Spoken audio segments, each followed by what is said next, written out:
Episode के starting में iceberg Luffy से बोलता है कि मुझे निको रॉबिन के पास ले चलो, जिसे सुनकर लूफी बोलता है कि पर मैं ऐसा नहीं कर सकता, मुझे भी नहीं पता कि आखिर वो कहाँ पर है।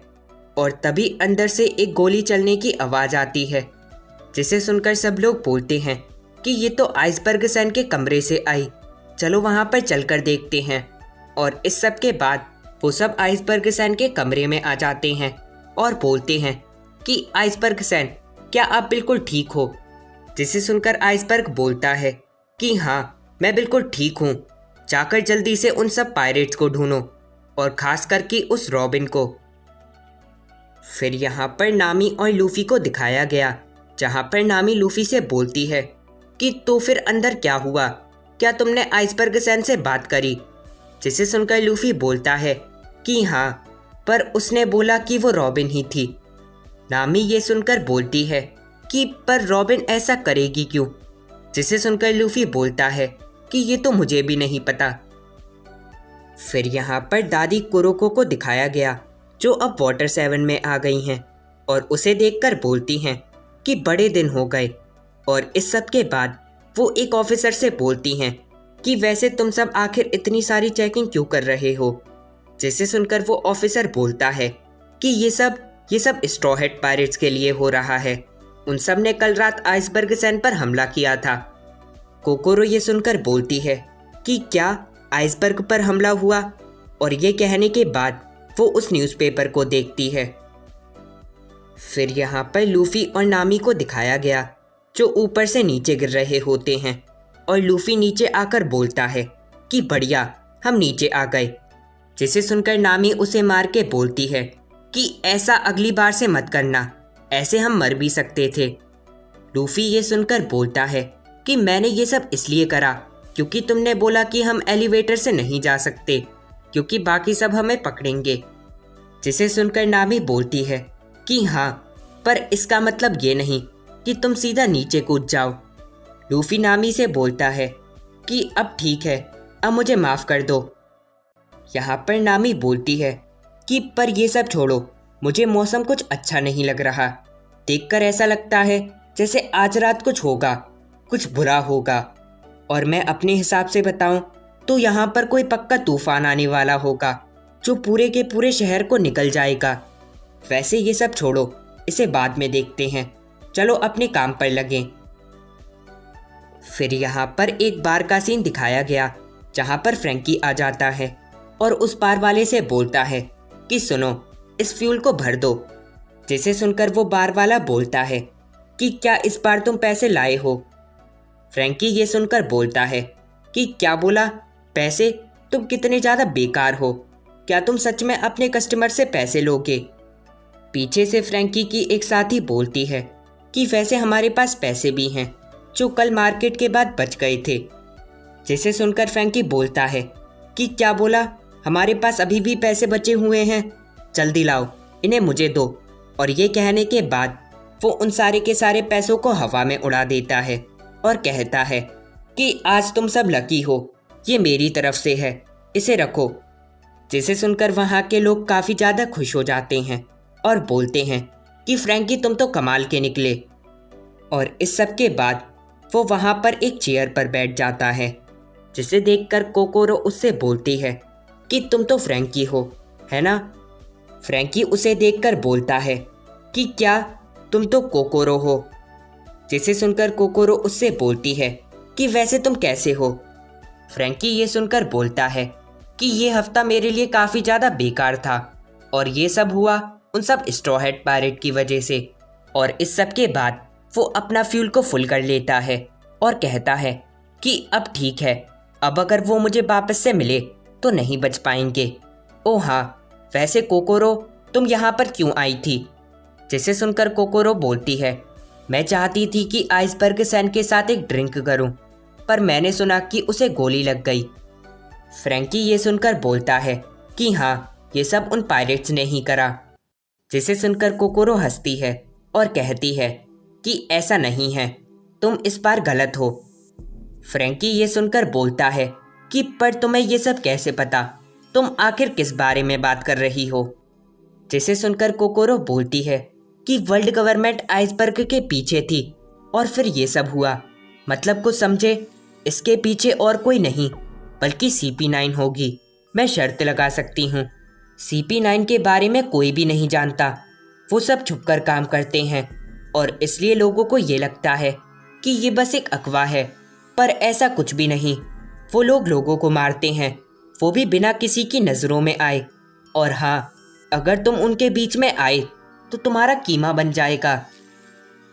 फिर यहाँ पर एक दूसरा सीन दिखाया गया जहाँ पर कोई रॉबिन से बोलता है कि बढ़िया निको रॉबिन, तुमने कल रात बहुत अच्छा काम करा और अब पूरा शहर तुम्हारे पीछे होगा, पर चिंता मत करो, कल रात जो हुआ वो बस एक शुरुआत थी। इम्पॉर्टेंट चीज़ तो आज रात शुरू होगी। हम फिर से आइसबर्ग सैन के कमरे में जाएंगे और आज रात वो कितना भी मासूम क्यों ना बने, पर CP9 के नाम पर आज रात उसका काम ख़त्म कर देना। और आखिरी बात, ये बात अपने दिमाग में डाल लो कि ये सब इंसाफ के लिए होगा। फिर यहाँ पर कुछ देर बाद का सीन दिखाया गया जहाँ पर सभी लोग किसी ऊंची जगह पर जा रहे होते हैं और बोलते हैं कि जल्दी करो, एक्वा लगूना के आने से पहले ही पूरे शहर को खाली कर दो।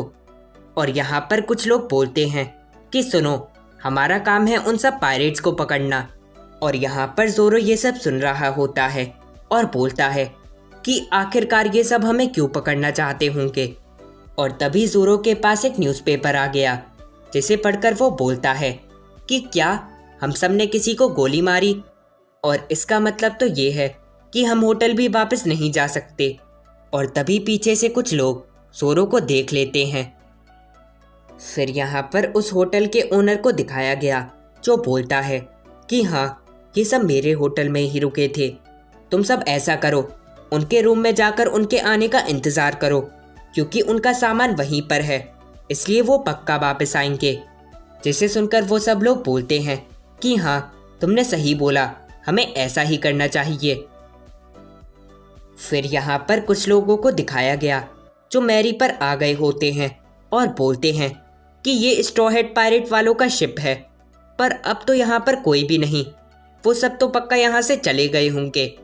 और तभी पीछे से एक शिपराइट मैरी को देखकर बोलता है कि हाँ, तुमने सही बोला, ये शिप अब चलने की हालत में नहीं, इसलिए वो सब पक्का यहाँ से चले गए होंगे। और यहाँ पर पीछे से उसॉप ये सब सुन रहा होता है और इस सब के बाद वो लोग बोलते हैं कि यहाँ पर तो कोई भी नहीं, चलो यहाँ से चलें। यहाँ पर उसॉप उन सबको देखकर बोलता है कि आखिर वो सब थे कौन और हमें क्यों ढूंढ रहे थे, क्या बाकी सब ने शहर में जाकर कुछ करा होगा। फिर यहाँ पर शांजी और चॉपर को दिखाया गया जहाँ पर शांजी बोलता है कि क्या एक्वा लगूना आज रात आने वाली है, पर तब भी एक ट्रेन आज रात 11 बजे यहाँ से निकलेगी जो कि वाटर 7 से एनीज लॉबी जाएगी। पर ये सब छोड़ो, हमें रॉबिन को ढूंढना था। और इस सब के बाद वो एक आदमी से बोलता है कि क्या आपने ऐसी प्यारी लड़की को कहीं पर देखा। वो आदमी ये सुनकर बोलता है कि क्या ये लड़की तो एक खूनी है, क्या तुम्हें नहीं पता, कल रात इसने आइसबर्ग सैन पर हमला करा। शांची ये सब सुनकर बोलता है कि यहाँ के लोग बिल्कुल पागल निकले, हमें खुद जाकर रॉबिन को ढूंढना होगा। और तभी चॉपर को एक खुशबू आती है जिसे सुनकर वो बोलता है कि ये तो उसी की है, चलो शांची मेरे पीछे आओ। और ये कहने के बाद चॉपर कहीं पर जा रहा होता है और एक जगह पर जाकर रुक जाता है, जिसे देखकर पीछे से शांजी बोलता है कि क्या हुआ, क्या तुम्हें कुछ मिला। और ये कहने के बाद वो सामने देखता है और वहाँ पर देखकर काफ़ी ज़्यादा चौंक जाता है क्योंकि वहाँ पर होती है रॉबिन। शांजी उसे देखकर उससे बोलता है कि रॉबिन चैन, हम आपका काफ़ी टाइम से इंतज़ार कर रहे थे, सब लोग आपके लिए परेशान हो रहे थे, पर अब सब कुछ ठीक होगा। पर बस ये दूरी हमें परेशान नहीं कर सकती, मैं अभी वहाँ पर आता हूँ। जिसे सुनकर रॉबिन उससे बोलती है कि नहीं, तुम दोनों वहीं पर रुको, ये दूरी हमेशा के लिए रहेगी। मैं तुम लोगों के साथ वापस नहीं आ सकती। इस शहर में आते ही हमारे रास्ते अलग हो गए थे।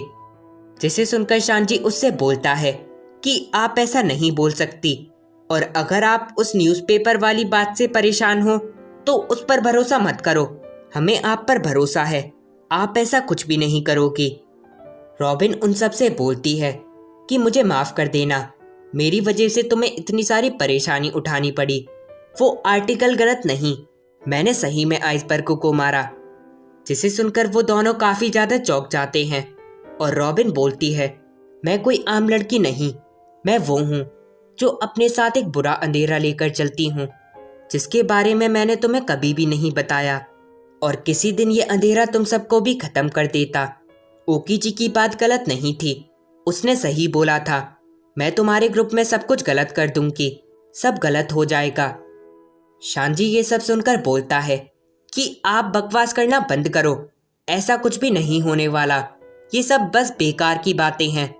आप ऐसा नहीं बोल सकती, हमारे साथ वापस चलो। और ये सब सुनकर रॉबिन बोलती है कि माफ़ कर देना, तुम सब ने मेरे लिए अब तक जो भी करा उसके लिए मैं कुछ भी नहीं कर सकती, बस तुम सबको अपने जैसे अंधेरे से दूर कर सकती हूँ। अब हम कभी भी नहीं मिलेंगे, अलविदा।